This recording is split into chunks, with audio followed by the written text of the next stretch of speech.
പൂരവിശേഷത്തിൽ പ്രശസ്തരുടെ പൂരാനുഭവങ്ങളുമായി എൻ്റെ പൂരം.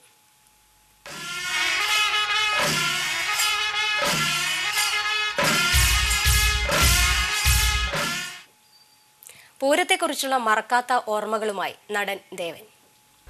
ഒരു പൂരത്തിന് പെട്ടെന്ന് ആന ഓടി എന്നുള്ളൊരു ഭീഷണി പിറന്നു.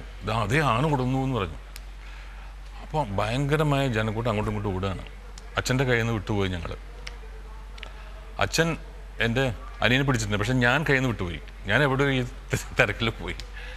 അവസാനം അച്ഛനാകെ വിഷമം. ഞാനിങ്ങനെ ഈ പൊരിയും ഈ ഡേറ്റ്സൊക്കെ വിൽക്കുന്ന ഒരു കട ഉണ്ടാവില്ലോ, ഈ ഈന്തപ്പഴമൊക്കെ വിൽക്കുന്ന കടയിൽ അകത്ത് കയറി ഈ പുരിയുടെ ചാക്കിൻ്റെ അകത്തിങ്ങനെ ഇരുന്ന് ഈ കാന വരുന്നുണ്ടോ, ഇപ്പോൾ വരുമോ എന്നൊക്കെ പേടിച്ചിങ്ങനെ ഇരിക്കുക.